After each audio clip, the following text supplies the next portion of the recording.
Sunod nang makakatanggap ng 5,000 pisong ayuda ang mga jeepney driver bilang tulong sa gitna ng tumataas na presyo ng petrolyo. At live po mula sa Maynila, nasa frontline ng balitang yan, si Nina Ongpaco. Nina, tanong, marami na bang mga kapatid natin na tsuper na nakapila dyan sa pay outside?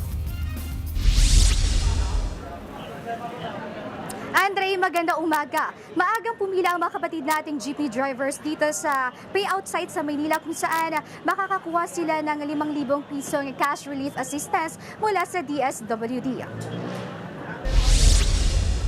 Matapos nga ang pamamahagi sa mga TNVS driver kahapon, mga tsuper naman ng jeep ang makakatanggap ng 5,000 pisong ayuda ngayong araw. Ang listahan ng mga benepisyaryo ay dumaan sa verifikasyon ng LTFRB base sa sinumite ng mga lokal na pamahalaan at operator. Umaasa naman ang mga kapatid nating tsuper na hindi magkakaaberya sa bigayan ng ayuda ngayon. Kahapon kasi may ilang driver na hindi nabigyan dahil hindi sila kasama sa listahan.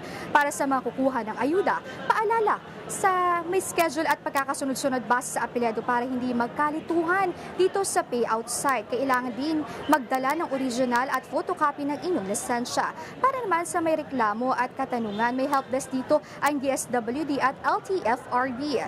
Nakausap nga natin ang ilan sa mga pumilang tsuper dito. Nagpapasalamat naman daw sila sa natanggap na ayuda pero kulang pa rin daw kasi sa laki ng nawala sa kanilang kinikita araw-araw. Pakinggan natin ang kanilang pahayag.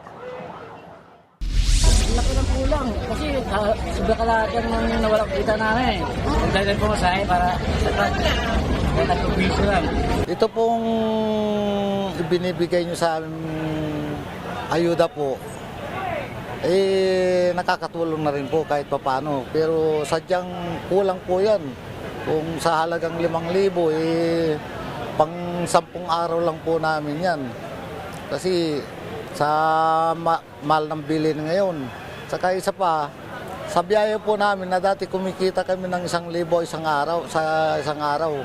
Ngayon, hirap na po kami. Minsan isang araw kumikita lang 280 to 300 na lang. Sadyang kulang na kulang po yun. Hindi nakakasapat.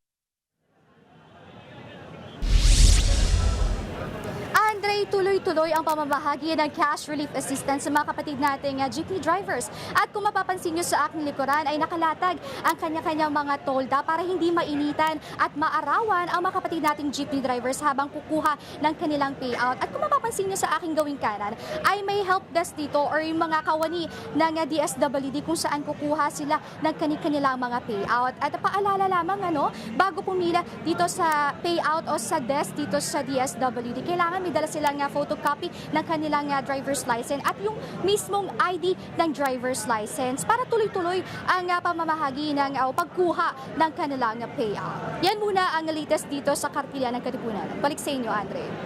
Buti naman maayos dyan ang sitwasyon at kalagayan ng ating mga kapatid na tsuper na tumatanggap ng kanilang cash assistance mula po sa DSWD. Maraming salamat. Live mula sa Maynila, Nina Ongpaco. Mga kapatid, Mondi Lopez po, manatiling updated sa lagay ng trapiko sa mga pinakaabalang kalsada sa Metro Manila. Mag-follow at subscribe na sa social media pages ng News 5.